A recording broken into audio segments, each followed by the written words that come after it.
चलिए कुछ दिलचस्प सवालों पर बात करते हैं, जैसे कि किसी देश में गरीबी रेखा तय कैसे की जाती है, या फिर किसी भी परीक्षा के कट ऑफ कैसे तैयार किए जाते हैं।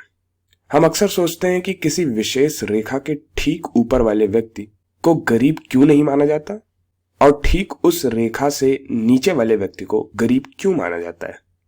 या उदाहरण के लिए, जब आप किसी कॉलेज में आवेदन करते हैं तो सिर्फ एक नंबर से आप सीट खो सकते हैं या आपको सीट मिल सकती है। बस उस आंकड़ों पर विचार करें जो मैंने यहां बनाया है। यहां पर मैंने आंकड़े बिंदुओं से बनाए हैं और मान लेते हैं कि ये किसी कॉलेज में एडमिशन लेने के लिए परीक्षार्थियों द्वारा प्राप्त किए गए अंक हैं। ये अंक हैं जिनको मैंने गोले से बना रखा है। हम यहाँ पर एक ऊर्ध्वाधर रेखा खींचना चाहते हैं, कुछ इस तरह से, और वह सभी छात्र जो इस रेखा की बाएं तरफ हैं, ये सारे के सारे, इन्हें कॉलेज में सीट प्राप्त नहीं होती है। और वह सारे छात्र जो इस रेखा की दाएं तरफ हैं, इन सभी को कॉलेज में दाखिले के लिए सीट प्राप्त होती है। तो यहां पर कॉलेज दो भागों में छात्रों को विभाजित करना चाह रहा था। एक भाग में वह छात्र आते जिनको कॉलेज एडमिशन देता, और एक भाग में वह छात्र आते जिनको कॉलेज में एडमिशन नहीं मिलता। अब बात यहां पर यह है कि किस प्रेक्षण पर हम ये रेखा खींचेंगे। हम इस रेखा को कैसे निर्धारित करेंगे कि ये कहां पर खींची जाए। यहीं पर आता है माध्यिका का कॉन्सेप्ट, मीडियन का कॉन्सेप्ट। माध्यिका, जिसे इंग्लिश में मीडियन कहते हैं, और ये एक केंद्रीय प्रवृत्ति की माप होती है। और इस केंद्रीय प्रवृत्ति की माप अर्थात माध्यिका का उपयोग मुख्यतः दिए गए आंकड़े को दो भागों में विभाजित करने के लिए होता है, जहां पर हो सकता है माध्य तथा बहुलक बेहतर विकल्प ना हो। ऐसे आंकड़ों को दो भागों में विभाजित करने के लिए माध्यिका का इस्तेमाल किया जाता है। अब मान लेते हैं यहां पर हम छात्रों का चुनाव करने के लिए माध्यिका का इस्तेमाल ना करके माध्य का इस्तेमाल करते, मीन का इस्तेमाल करते, और हम मान लेते हैं कि ये जो बिंदु है ये छात्रों द्वारा प्राप्त अंक को प्रदर्शित कर रहे हैं। और यहाँ पे ये वाला जो छात्र है इसने टॉप किया है और इसे काफी अंक मिले हैं। ये बाकी छात्रों की तुलना में बहुत अधिक अंक पाया है, अर्थात बाकी छात्रों द्वारा प्राप्त अंक और इस छात्र के द्वारा प्राप्त अंक में काफी अंतर है। तो अब यदि हम माध्य निकालते तो माध्य इसके द्वारा प्राप्त अंक के करीब आ रहा होता। तो मान लेते हैं यहां पे कहीं आता माध्य। अब हम मान लेते हैं विभाजक रेखा यहां पे खींचते, इस बिंदु पर खींचते जहां पर माध्य आया है, और कहते कि इसकी दाईं तरफ जितने भी छात्र हैं उनको दाखिला मिलेगा, और इसके बाईं तरफ जितने भी छात्र हैं उनको दाखिला यानी कि एडमिशन नहीं मिलेगा। तो ऐसा करने से काफी अच्छे छात्र रह जाते एडमिशन पाने से, जो कि एक अच्छी बात नहीं है। हम काफी संख्या में अच्छे छात्रों को खो सकते थे यहां पर। अब ठीक इसी प्रकार यहां पर उपस्थित छात्र सबसे कम अंक प्राप्त करता, और वो काफी कम अंक प्राप्त करता, बाकी छात्रों की तुलना में इसको काफी कम अंक मिले। अर्थात इस छात्र के द्वारा प्राप्त अंक और बाकी छात्रों के द्वारा प्राप्त अंक में काफी बड़ा अंतर है।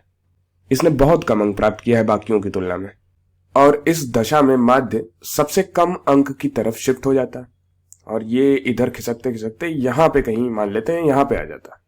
यदि हमने इस माध्य पर विभाजक रेखा खींची होती और हम कहते कि इसके दाईं तरफ जितने भी छात्र हैं उन सबको कॉलेज में एडमिशन मिलेगा, और बाईं तरफ जितने भी छात्र हैं उनको कॉलेज में एडमिशन नहीं मिलेगा। अब ऐसा करने पर काफी संख्या में छात्रों को एडमिशन मिल जाता, जो उपयुक्त छात्र नहीं भी थे उनको भी एडमिशन मिल जाता। तो ये भी अच्छी बात नहीं थी। तो यहां पर हमारा उद्देश्य ऐसा होता कि हम ऐसी जगह पर विभाजक रेखा खींचें जिससे कि हम छात्रों को दो भागों में विभाजित कर सकें और एडमिशन प्राप्त करने वाले छात्रों की उचित सीमा का निर्धारण कर सकें। आइए देखते हैं कि इसको हम कैसे कर सकते हैं। तो हम माध्यिका को कैसे परिभाषित करेंगे। तो माध्यिका आंकड़े का वह प्रेक्षण होता है कि जिसके ऊपर आधे प्रेक्षण होते हैं तथा जिसके नीचे बचे आधे प्रेक्षण होते हैं। तो अब हम एक आंकड़ा लेते हैं और उसमें देखते हैं कि कौन सा प्रेक्षण आंकड़ों को दो भागों में विभाजित करता है। तो मान लेते हैं ये आंकड़ा है हमारे पास। तो अब ये हमारे पास आंकड़े हैं जिसमें कुछ संख्याएं लिखी हुई हैं। अब प्रश्न यहां पर यह है कि क्या मैं बीच में एक रेखा खींच सकता हूं जहां पर मैं कह पाऊं कि इसके बाईं तरफ आधे प्रेक्षण उपस्थित हैं तथा इसके दाईं तरफ आधे प्रेक्षण उपस्थित हैं। क्या मुझे कोई एक ऐसा मान मिल सकता है कि जिसके ऊपर वो मैं विभाजक वाली रेखा खींच पाऊं? तो इसका उत्तर यह है कि नहीं, इस तरह से करना सही तरीका नहीं है। तो हमें इस परिभाषा को थोड़ा बदलना पड़ेगा। यहां पर हम चाहते हैं कि जो आधे प्रेक्षण हैं वो माध्यिका से छोटे हों तथा आधे प्रेक्षण माध्यिका से बड़े हों, यानी कि जो आधे प्रेक्षण माध्यिका से ऊपर हैं वो माध्यिका से बड़े हों तथा जो आधे प्रेक्षण माध्यिका से नीचे हैं वो माध्यिका से छोटे हों। तो अब हमें क्या करना पड़ेगा, अब हमें दिए गए आंकड़े को बढ़ते हुए क्रम में या फिर घटते हुए क्रम में लिखना पड़ेगा। तो चलो हम दिए गए आंकड़े को बढ़ते हुए क्रम में लिखते हैं, अर्थात आरोही क्रम में लिखते हैं, इंक्रीजिंग ऑर्डर में लिखते हैं। तो इस आंकड़े में सबसे छोटा मान 2 है, तो यहां पर हम 2 को लिखते हैं, दूसरे रंग से लिख लेते हैं इसको। कितने 2 हैं यहाँ पे, 1 2 3 4, तो यहां पर 4 बार 2 लिख लेते हैं। अब उसके बाद 3 है, तो कितने 3 है यहाँ पर, 1 2 बार 3 है। अब उसके बाद 5 है, तो 5 कितनी बार आया है, 1 2 3, 3 बार 5 आया है, तो 5 को 3 बार लिख लिया यहाँ। अब इसके बाद 6 है, और 6 कितनी बार आया है, 6 1 बार और 6 2 बार, तो 6 को 2 बार लिख लिया। 7 कितनी बार आया है, तो 7 2 बार आया है, 1 2, तो 7 को 2 बार लिख लिया। अभी 7 के बाद क्या आएगा, 8 तो है नहीं, तो 9 आ रहा है। 9 कितनी बार आ रहा है, 2 बार आ रहा है, तो 9 को 2 बार लिख लिया। और फिर उसके बाद 10 है, और 10 भी 2 बार आया है, तो 10 को 2 बार लिख लिया। तो यहां पर हमने दिए गए आंकड़े को बढ़ते हुए क्रम में लिख लिया है, आरोही क्रम में लिख लिया है। अब यहां पर हम वो प्रेक्षण आसानी से ज्ञात कर सकते हैं जो इस आंकड़े को 2 भागों में विभाजित कर रहा है।